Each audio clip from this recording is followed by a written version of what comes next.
Hi everybody, it's Karen. Sometimes I forget about people who are very new to recovery, and I talk a little bit over people's heads about, there comes a point where you kind of start thinking that everybody knows what you know, and I know that's not true. So I want to go back a little bit, and I want to start at the beginning. I want to start with the ABCs of codependency, the ABCs of alcoholism. And recently I made a new friend, and someone that reached out to me, and I really, she's taught me more than I've taught her, for sure. And so I wanted to talk about this basic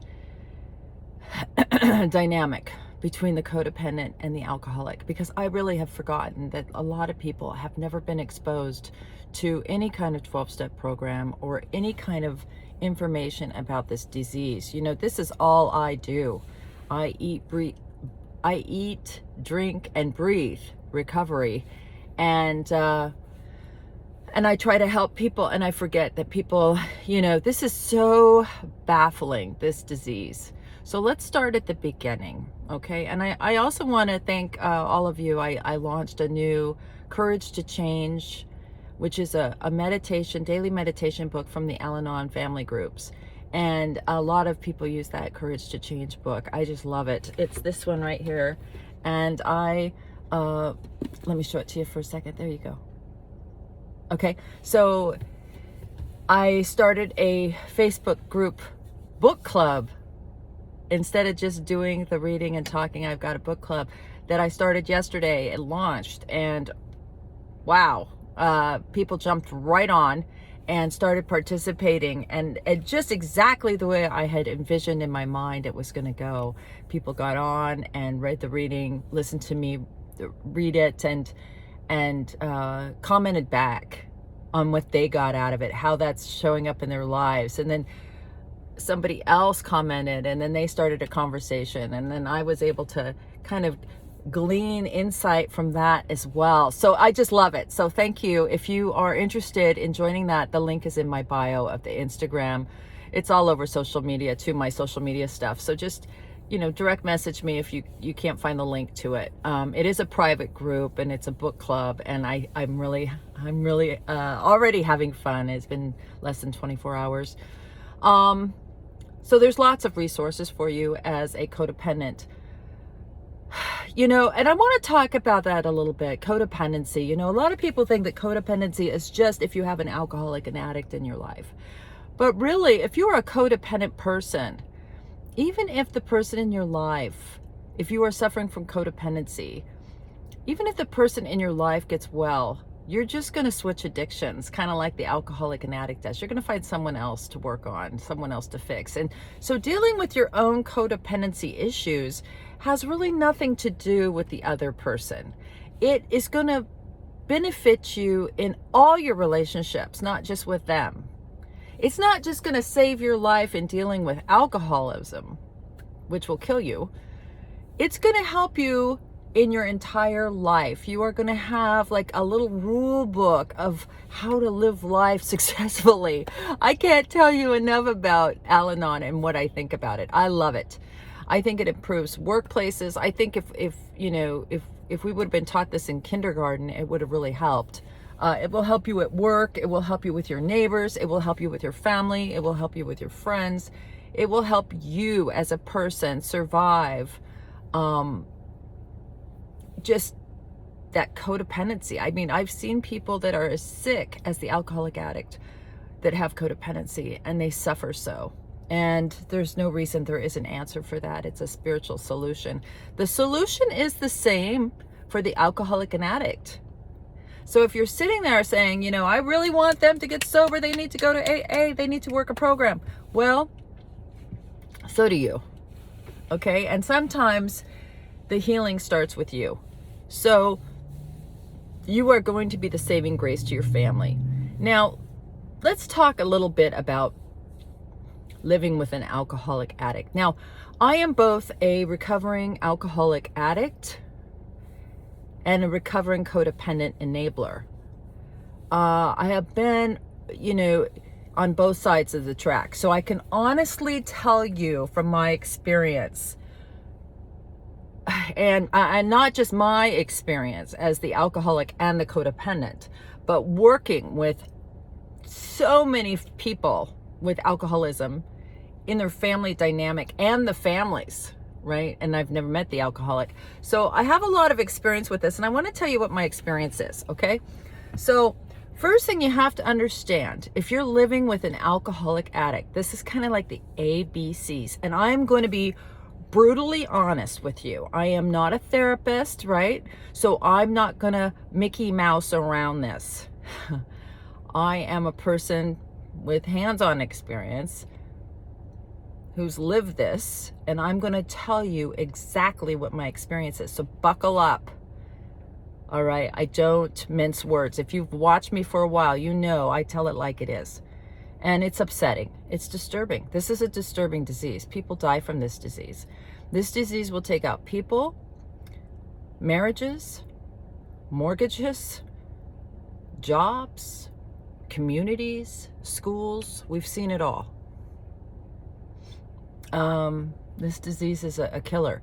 Now, if you are living with someone with alcoholism, whether they treat it with heroin, meth, gambling, however they're treating their mental illness, you are suffering from alcoholism, their alcoholism, right? So when I talk about alcoholism, you need to pay attention because you're suffering from it. So if you're living in a house with someone who is actively drinking and using, okay, this is what I'm going to tell you about that. Okay, and you, okay, buckle up. Someone that is drinking and using is under the influence. Now, if you were at a bar and you saw some guy on the bar stool and he was really drunk and he's babbling on about the state of the world, right, the affairs of the world, and he's you know, and then he sees his buddy and he starts crying, I love you, and then he says, don't touch my drink, you know, I'm gonna kill you, I'm gonna fight you, you know what I mean? They're drunk. They're all over the board, right? You wouldn't listen to them if they told you, you know, that's the ugliest haircut I've ever seen. You know, you'd be like, this drunk guy, oh my God, right? You know he's intoxicated. You know he's speaking out of his neck. He's loaded. Now, what else do we know about this? We know that he probably won't remember anything he said, right? We know that if he's out of money and he really, I don't want my phone to get too hot here and turn off. And he really wants a drink, he's going to buddy up to somebody and say, hey, you're my new best friend. You want to buy me a drink, right? If the guy says no, well, then I hate you. I never liked you anyway, right? I mean, sound familiar? This is how alcoholics act because we're drunk and we need to get loaded, okay? It's no reflection on the bartender or the people sitting around him. He's drunk. So why is it, you know, and you know that, and then they'll cry, you know, if I don't get a drink, my wife doesn't understand me, you know, whatever, blah, blah, blah. And half the time they don't remember a goddamn thing they said. The next day they're just oblivious, okay? So that's what you're living with. So the reason I tell people you need to go to Al-Anon is you need to understand that has nothing to do with you. What is different about that guy on the bar stool or the guy in your house? Just because you're married to him, or he's your father, or he's your son. How is it now this person gets to look at you and say, if you love me, you'd give me $20, you know, you'd drive me to the liquor store, you know, I hate you, that's the ugliest haircut, you know, you've been a horrible wife this whole time, I hate you, you know, if you would have been better in bed, you know, You're a horrible mother. You know, if you loved me more, if you would have breastfed me till I was 6, I wouldn't be this way. We take that so personal, and we are devastated by it. It's devastating when someone you love is blaming you and tells you, this is your fault. I won't make it if you leave me, right? I want to tell you something right now. If you leave an alcoholic, they will get, and you don't drive them to the liquor store, they'll find a way to the liquor store. We are the most, God, what's the word? I don't want to say conniving. I want to say, God, what's the words escaping? But we are, you know the word. We can do anything. If we had to take 6 buses across the desert with no money, hike up 14 flights of stairs, quote the Quran for a 5th of whiskey, we'd do it. You know what I mean?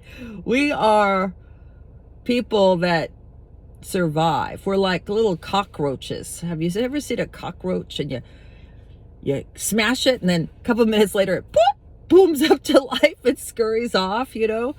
Not always. Not always. People, a lot of people, we eventually die from this disease, but it takes a lot of raid. You know what I mean? It's not because you've stepped on us. It's because we've died of the poison. I mean, you can take a cockroach and squish it in a little towel and put it in the toilet, flush the toilet. A couple minutes later, it swims back up to the top, right? We are very, God, I can't think of the word I'm thinking of. One of you put it in the comments, but we are very resourceful people. We will figure out how to get what we need and what we want. And we will make you feel bad in the meantime. You are going to feel like shit because you owe us. And somehow in our sick, distorted minds, we believe that. We believe it's everybody else but us. That's the disease. See, as a codependent, you need to know that. It's not your fault. You have nothing to do with it, right? There are people that are alcoholics that have had fantastic parents, the best parents on the planet.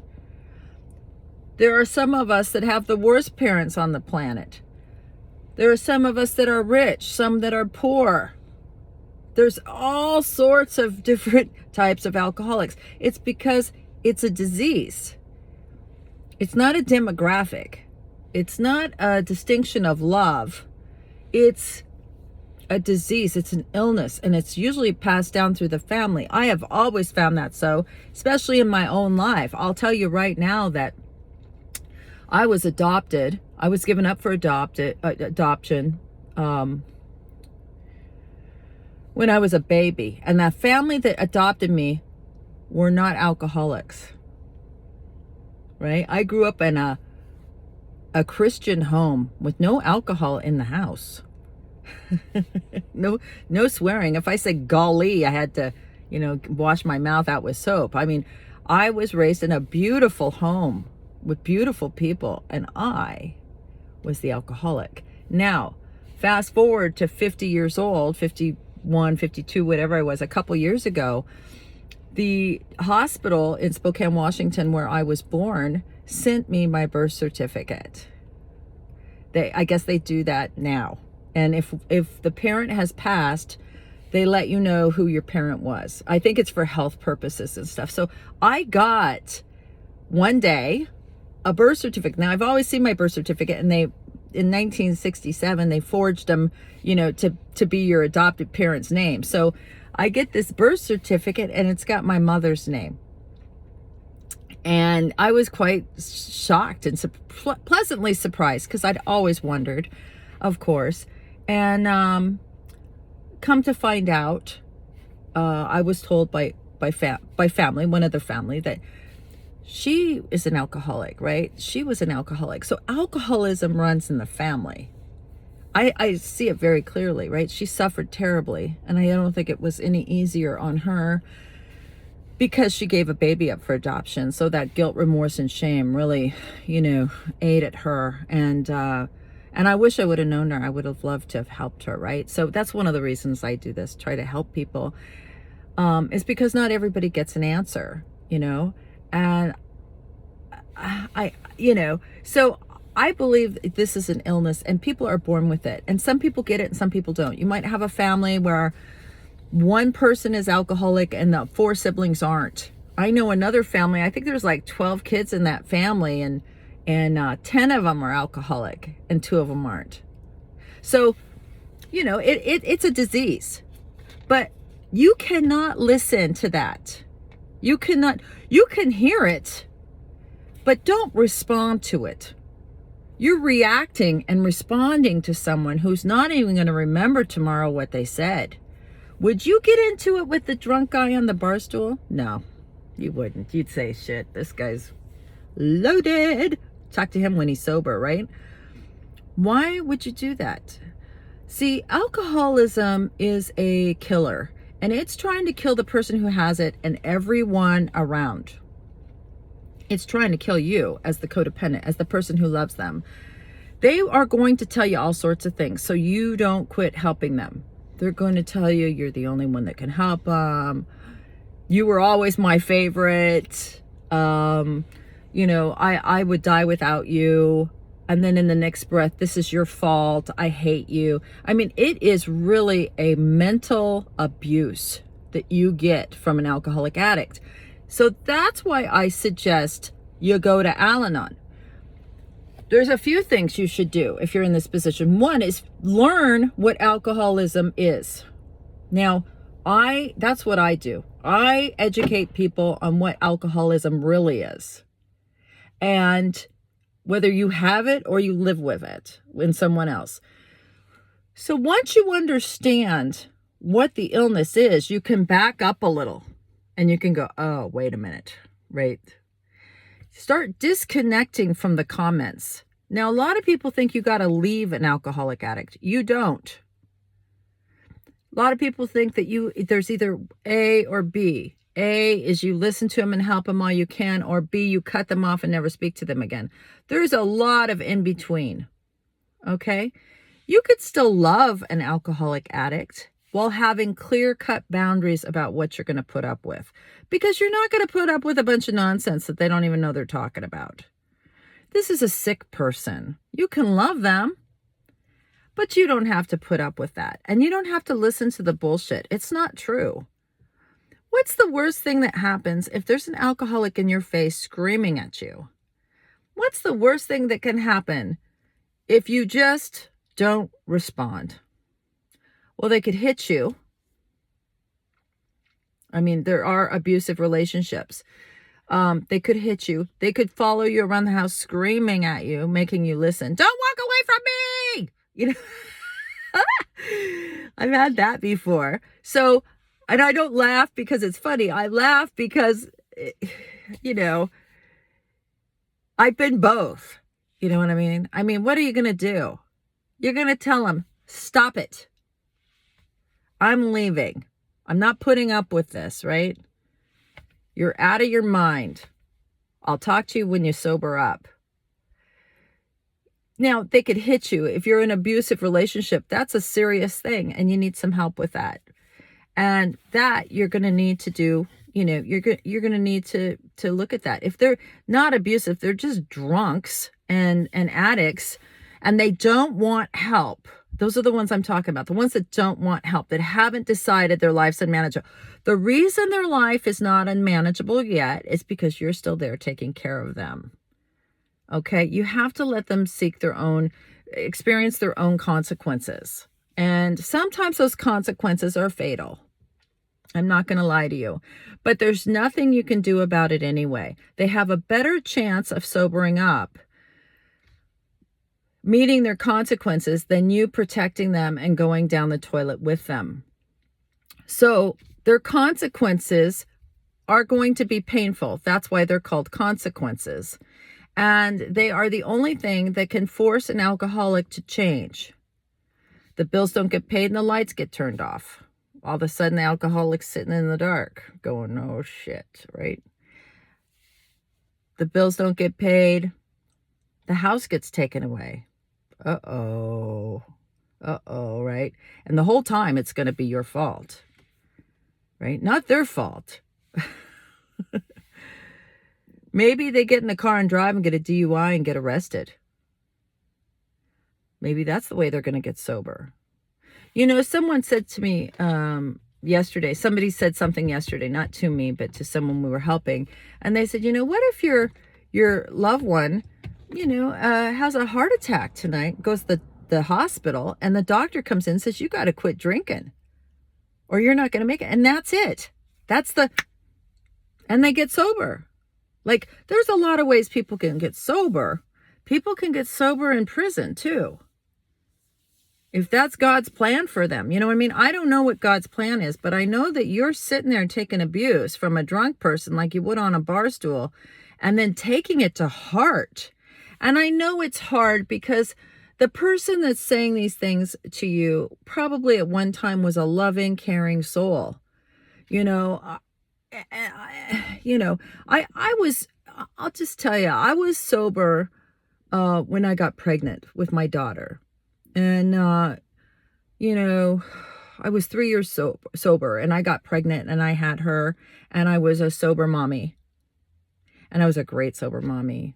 I really was. And I was going to AA and everything was great. And we had a great time until I quit working my program of recovery and I eventually drank again. And when I drank again, boy, you know, it all went south. It all went bad. Oh God, I was going to make a point with this and then I get so distracted by the feelings because it was such a terrible experience. But, oh, I know what I was going to tell you. So I love this little girl more than my life itself. And I tried for quite some time before I called her father and said, I'm drinking again. You need to get her out of here. This is going to go bad fast. So, but I was drunk. And now that I'm sober again, she has told me that I said things to her that she will never get over. I have no idea what they are. I took her to a therapist and she told the therapist that she said things to me that have scarred me for life. And I asked the therapist, you know, like, tell me, what did I say? Oh my God, I can't imagine what I said. Why would I say that? I mean, where could I even come up with that kind of stuff that would ruin someone's life if I really loved them? It's because I was out of my mind. Even though she knows I'm out of my mind, it affected her, right? I don't even know to this day, at this moment, looking at you in this camera, I don't know what I said. I feel horrible. What I'm telling you is the people that are saying this to you don't even know what they're doing. They could start themselves on fire, for God's sakes. Why would you listen to them tell you you're a piece of shit? Don't.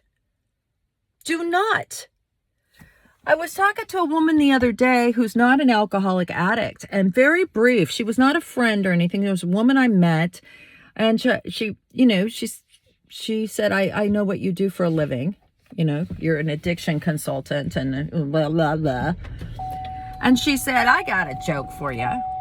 And I said, I got to turn on the AC because it's getting hot in here. She goes, I got a joke for you. She says, this has gone on longer than I thought.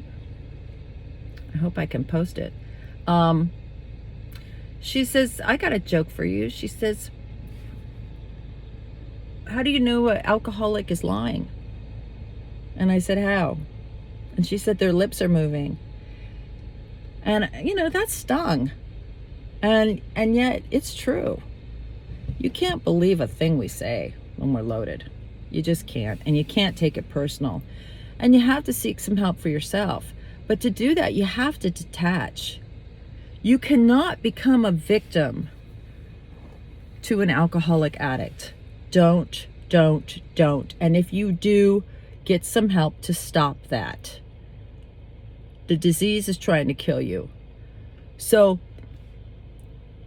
This ABCs is pretty much, first, learn what alcoholism is. It's a mental illness, and it's trying to kill the person that has it and everybody around them.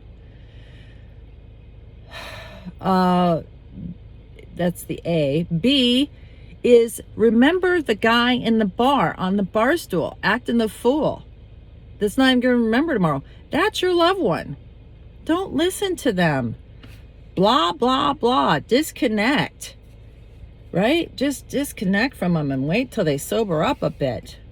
I mean, get away from them. Let them blah, blah, blah to someone else, right? C is, you've got to seek help for yourself. You've got to see that you have your own self-worth, that you are not defined by this illness, that you can recover. And by you recovering, it allows space for the other person to get well, because they're going to have to hit their own consequences. And to do that kind of work, you need support. And there are people that have done it. I'm one of them.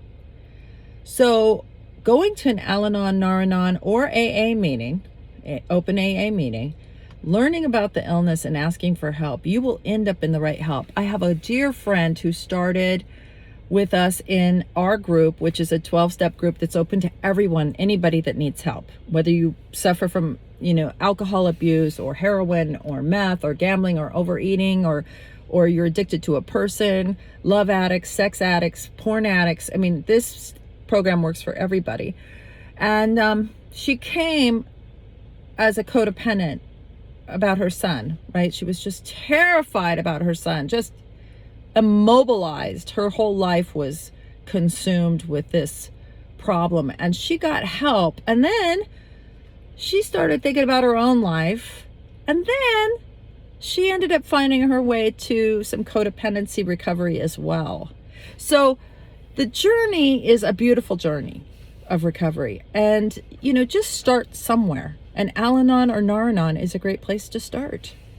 Okay? So I know this was long, but I forget that people don't know. And people are buying into this alcoholic rhetoric.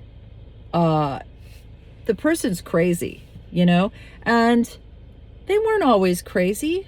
They were your loving son or daughter or parent, but they're sick. And then, just like if they got any kind of illness, you're going to have to deal with that. And when they recover, they might not be the same person. They might be better. They might be, it might be a different dynamic of relationship, a healthier relationship. So you have to change as well to keep up with them when they get well, right? Or you're going to get left in the dust, and then you're going to feel bad because they got better and you still feel like shit. So let's resolve that. Okay? So if you'd like to join me on my Courage to Change, maybe that's the way to start. Maybe an Al-Anon meeting. Let me know if you need a list of Al-Anon meetings. Zoom has now entered our world, and so there are meetings everywhere, all the time, for everyone. So there's a lot of help available. And I just want to let you know you're not alone. You're not a piece of shit, and it's not your fault. And you are loved. You are fine, and you're going to be okay.